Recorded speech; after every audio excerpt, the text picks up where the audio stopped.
Hello and welcome to match day 4 of Manchester United's Premier League season. Their Red Devils are back in action after a challenging start to their 2024-2025 campaign. A humbling 3-0 defeat at the hands of bitter rivals Liverpool just before the international break has left United reeling and eager to turn their fortunes around. The loss not only exposed weaknesses in their defence, but also sparked concerns about the team's overall form, creating a sense of urgency for manager Erik Ten Hag and his squad. Focus on Southampton. This afternoon, Manchester United faces Southampton in what promises to be a crucial match. Set for a lunchtime kickoff at Old Trafford, fans will be looking for a reaction from the team following their dismal performance in the previous fixture. With home advantage and a desperate need to restore confidence, United are expected to put in a much improved performance. Southampton, meanwhile, come into this game as underdogs, but will be aware of United's vulnerabilities. The Saints have historically given the Red Devils trouble on occasion and will be looking to take advantage of any lingering uncertainty in United's squad. Key players and expectations. Manchester United's players will be under intense scrutiny. Captain Bruno Fernandes will be tasked with pulling the strings in midfield, while Marcus Rashford and Rasmus Højlund will be looking to provide the firepower up front.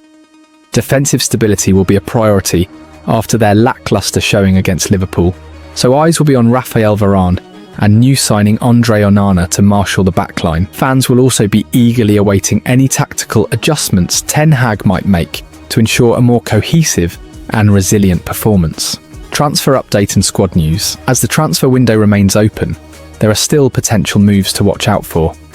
Rumours have been circulating that United might be in the market for a defensive midfielder or even another centre-back to shore up their defence after the Liverpool setback. Several players have been linked with exits as well, so any last-minute deals could significantly impact the team's composition for today and beyond. What's at stake? This match represents a pivotal moment in Manchester United's season. Another poor result could compound pressure on Erik Ten Hag and put a significant dent in the team's morale, while a victory could serve as a much-needed confidence booster, providing momentum as they look to climb the table after a rocky start.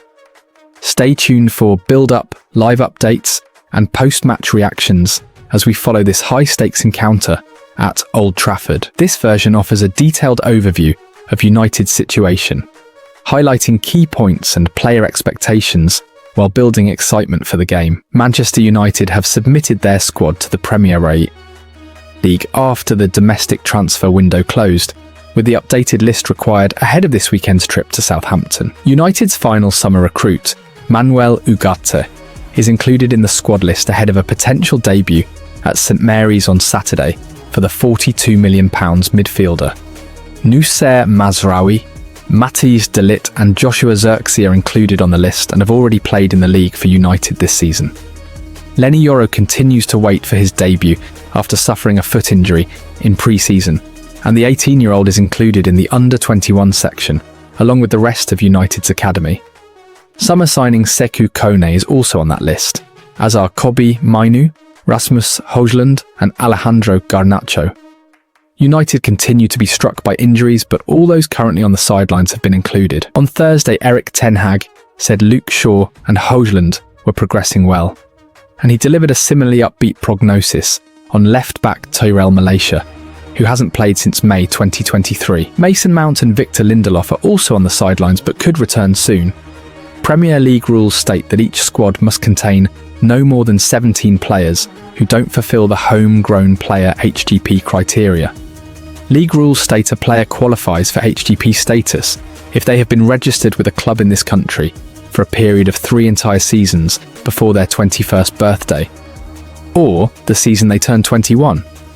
Clubs don't have to include under-21 players in their 25-man squad list, with any player born on or after January 1st, 2003 considered to be under-21 this season. Squad: Altay Bayindi, Ahmad, Antony, Casemiro, Diogo Dalot, Matthijs de Ligt, Christian Eriksen, Johnny Evans, Bruno Fernandes, Tom Heaton, Victor Lindelof, Harry Maguire, Tyrell Malacia, Lisandro Martinez, Noussair Mazraoui, Dermot Mee, Mason Mount, Andre Onana, Marcus Rashford, Luke Shaw, Manuel Ugarte, Joshua Zirkzee.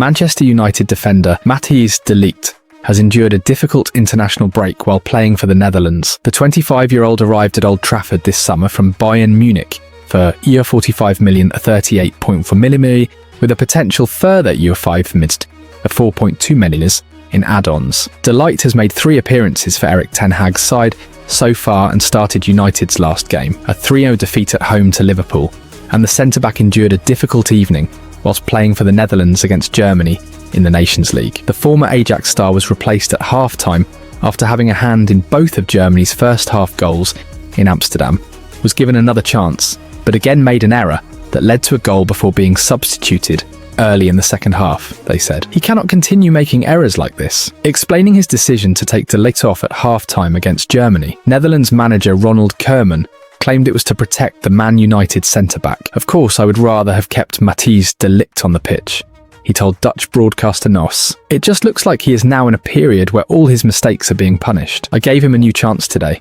but eventually I protected him by taking him off." Koeman also had his say on De Ligt's performance during their 5-2 win over Bosnia and Herzegovina on Saturday, where the United defender made mistakes as well. "We have discussed it," Koeman said in his press conference on Monday before the 2-2 draw against Germany. "He did not get his footwork right. It was a bad individual moment for a defender. You have to learn from that.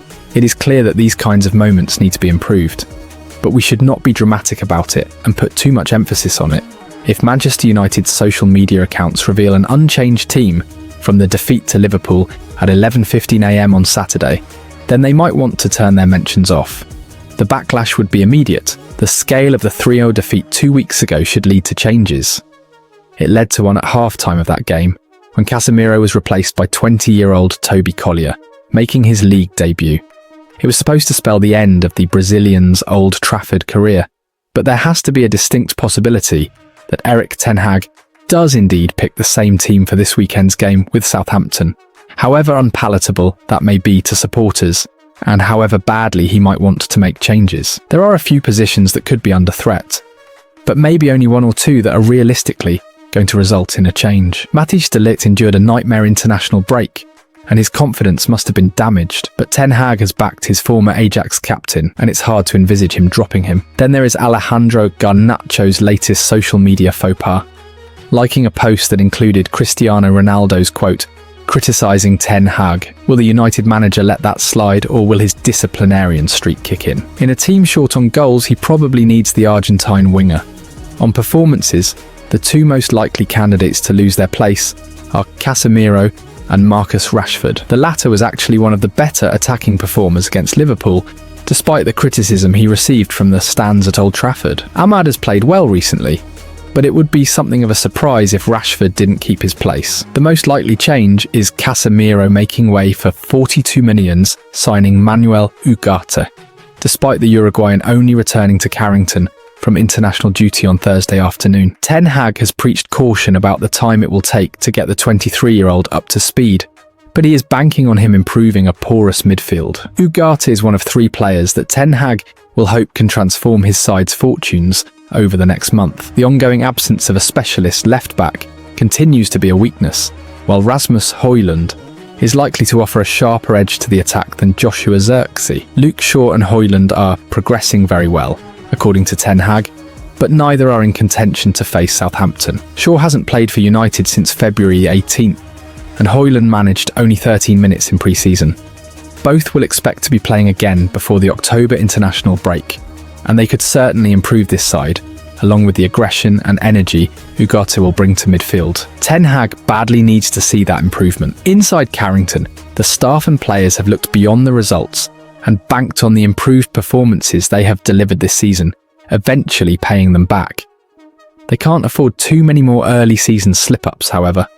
To avoid that, Ten Hag will hope to integrate a left-back, holding midfielder and striker into his team shortly.